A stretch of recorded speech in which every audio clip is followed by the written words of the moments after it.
For the third time, a boat bearing the Gregory party lands at the magic island of Euclidia. The first time, they were searching for the island. The second time, they were returned to it as escaping prisoners. And now, they have been allowed to land for the purpose of attempting to take over the island. It doesn't sound reasonable somehow that G-47 would let anyone come to Euclidia for the purpose of taking over his scientific colony. But that is exactly what Captain Bradford proposes to do. The small cruiser which brought the captain, Mrs. Gregory, and Jerry and Joan is held fast to the Euclidean pier by magnetism.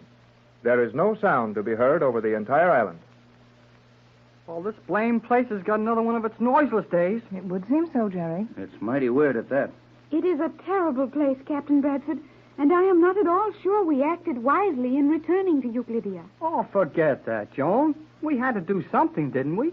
Jerry is right, Joan, dear. With Euclideans watching our every move at home, we had no choice but to come back here and attempt to learn something of the power here. We have seen many examples of the power of G-47. Well, I'll grant that he's given us a number of unpleasant surprises, Joan. But if we don't do something about regulating things here, the rest of the world may be in danger. I think not. Well, you always think not. But Captain Bradford's right. All these scientific gadgets would be too much for the world right now. It'd mean plenty of trouble. You don't understand our world, Joan, and your visit to it was so pitifully brief that you had no time to see it. But we feel that there are a great many things of more value than reducing everything to a science. All of the electrical and chemical wonders these men have perfected can be used to advantage by the world. But they must be in the hands of the proper people. Sure, Joan. Well, we can't let old G-47 and his bunch get loose in the world with all the power they've got. Why, they could take over every country there is in a week. And would that be so bad for the countries? Yes, Joan, it would, according to our standards of living. This isn't a place to argue about it. When are we supposed to land on this island? Well, that girl submarine commander said for us to report to G-47 as soon as we got here. I'd be glad to do that if I could find him. I suggest we start across the island. We will be seen and stopped. Then we may say our business and be conducted to G-47. I think that's the best thing to do, Tex. So do I. Right. Come on. Hey, how about the Chinese cook? Yeah, we'll leave him on board. Oh, won't poor Jim Lowe be horribly frightened when some of these Euclidean guards come after him? Oh, he knows plenty about what's happening. I told him enough of it so he understands what we're up against. He will be brought to quarters near ours, I expect. Well, it looks like we're going to have to find our own quarters. Looks that way, son. They didn't give us much of a welcome this time. Isn't it strange, walking on this polished steel surface and not a sound? Yeah. You know, it gives me the creeps. Boy, the deck of that old boat will sound mighty good when we get back on it again. Which is liable to be some time. Well, where do you suggest we go, Joan? This is strange to me also, Captain Bradford. I have never seen anyone allowed to advance to this point on the island without being stopped and questioned. I wouldn't mind being questioned if I could only see someone or hear something. Well, at least we can be thankful they're using natural daylight. We don't have to stumble around that artificial sunlight of theirs without the proper glasses. Well, you're the only one who's got any idea about this place, Joan. What do we do now? I believe we should proceed to the central control chamber and ask for instructions. Straight ahead? Yes. All of these surface rooms are of shining steel. We can see nothing except the surface, and yet we're being watched from within. Well, you bet we are. That steel is as clear as window glass when you're on the inside. We should receive a warning before we proceed much further. A warning? About what? We will be warned to come no nearer to the control chamber. Then perhaps we'd better stop now. Well, let's go on till someone stops us. But what are we running into, Tex? I don't know. What about that, Joan? G-47 instructed us to report to him. I think no harm will come to us until that time, at least. Well, if we're only safe until we find him, let's don't look very hard for him. Well, we'll find him all right, but something must have changed since we left here. Your warning isn't coming along very fast, Joan. I cannot understand that. Always something we can't understand. And it will continue to be that way on this mad island. Afraid so, but one thing we can understand is absolute silence, and that's all we've run into so far. Well, nobody's stopping us. Let's go and try the door in that control chamber. It will not open from the outside, Jerry. Well, maybe if we knock loud enough, somebody will open it for us. Isn't that dangerous? Better be careful, Jerry. Hey, are these doors charged with electricity? No, they are locked so that it is impossible to open them from outside. Well, then it won't hurt anything to knock on one of them. Here goes. That ought to wake anyone up. You will not find the Euclideans asleep. There's no one in that place.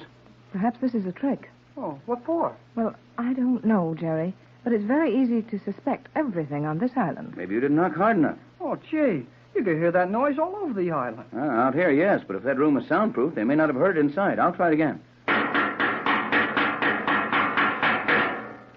No, Nothing doing. It will prove useless to knock more, Captain Bradford. I believe you. But what are we to do? The elevators will operate automatically as we approach them. Perhaps we are expected to descend to the lower levels. Boy, you don't feel so important when they let you land like this. Nobody cares if we're here or not. On the contrary, Jerry, we know that G47 and his scientists care a great deal. There's some reason for this. Where is this elevator, Joan? We are approaching it now. That small rounded dome rising from the island floor. Rising? Oh, sure, Mrs. Gregory. What's that thing come up in the air?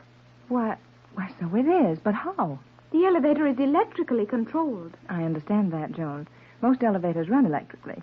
But who is bringing it up? Oh, nobody. It's coming up for us. How do they do it, Joan? Photoelectric cell? Precisely. You mean that we walked through or over an electric beam and brought that elevator up? That is one method, though I believe this particular channel is operated by the voice directed toward it. Oh, this is almost too much for me. Well, you didn't see as much of this island as I did before, Mrs. Gregory. This elevator is only a starter. The elevator is completely above the surface now. We may enter. The door might help a little. The door is opening. So it is. Opening automatically, I suppose. Oh, I guess so. Don't see anyone inside the thing. Well, we'd better get along with it. Somebody must know we're here. They wouldn't have everything fixed up so nice for us. We will try the various levels and determine what is taking place. Not much room in these things. They were designed to hold 4 people. Well, as soon as I squeeze in, we'll have 4. Okay, let her go, Joan. I suggest stopping at the first level. You're the boss, Joan. We'll stop anywhere you say. Are you sure you know how to operate this, Joan? Well, I'll say she does. Go ahead, Joan. Push the switch for the first level, and let's go down and meet some Euclideans. Very well. How smoothly this car descends. Well, everything on this island is pretty slick. What's on the first level, Joan? Very little of value, mostly heavy articles in storage. Will we be likely to find anyone there? I think we should try each level. There's the magnet. This is the first floor. But, Jerry, we did not stop. We have passed that level? Yes, I could feel those big magnets release this car, then take hold again. Push the button for the second level, Joan. I have done so. Didn't do any good, though. Will you be able to stop without an accident, Joan? There will be no accident in this elevator. Well, it certainly was an accident that you couldn't stop at either of the first 2 floors. Oh, I'm not so sure about that. There was the third level. Our journey in this elevator was obviously planned in advance. Where are we most likely to wind up, Joan? Either the 5th level, where the chemical laboratories are, or the 9th, in the confinement cells. But G47's orders were that we weren't going to be prisoners this time. I wouldn't put too much faith in G47's orders, Jerry. They're not taking us off the 4th, that's sure. The next will be the laboratories. And if we don't stop there, the prisons again? Afraid so, Mrs. Gregory. Well, I doubt it. G47 wants more from us and our company in a cell. But the first person we meet will be G47 himself. There goes the 5th floor, so we won't meet him there. Isn't the car moving faster? Seems to be at that. Yes, the speed has increased. Well, I'll say it has. We made that floor mighty quick. That was the 6th. You say we're not likely to stop before the 9th, Joan? That is my opinion. Well, your opinion is looking better all the time. And they don't want us on the 7th floor. How can all this be so cleverly controlled? It is all arranged in advance, Mother. That was 8 of them. And still we go down. I don't see how people can live day after day, year after year in this atmosphere as the Euclideans do. It would drive me mad to be herded around from place to place at the will of one of these scientists. Hey, Joan, we passed the 9th level. Yes, and that is strange. More strange than any of the rest of this stuff? Yes, Captain. The 10th level contains only the power rooms and fuel storage. We would not be taken there for an interview. Well, nevertheless, we've stopped on the 10th level. And if it isn't to interview G47, it may be for something far more unpleasant. Well, let's get out and find out. One moment, Captain. What's up? Do not attempt to move. What? We're going down. Yeah.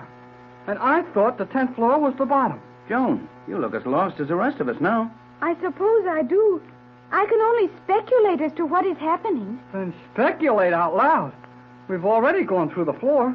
Where can we go now? We're certainly going down. How about this, Joan? This isn't an illusion created to worry us, is it? What, Captain? I mean, we're really going down? Undoubtedly. But where are we going? Oh, no place I ever heard of. That 10th floor was past the bottom of the island when Joan and I searched it before. Yes, Jerry. It was the bottom, so far as we were allowed to see. Joan, what do you mean? Well, she means that even when you've seen 10 levels below the water on this thing, and even when you're 100 feet under the ocean, you haven't seen everything. We've been going down at about the same speed. That would mean we've already dropped 30 or 40 feet below the 10th level. But that couldn't be, Tex. The island is only 10 levels deep. The island, yes. But now I think we may expect to learn why we found all levels in the island deserted and closed to us. We are to be taken to modern Atlantis. Modern Atlantis? Why, Joan, the lost continent? No, its namesake. The Euclidean city under the ocean floor. I had heard strange tales of it, almost too fantastic to believe. But now I feel that it must be a reality. We will continue down for 200 feet, and when we leave this elevator, we will be in the most wonderful city in the entire world, modern Atlantis.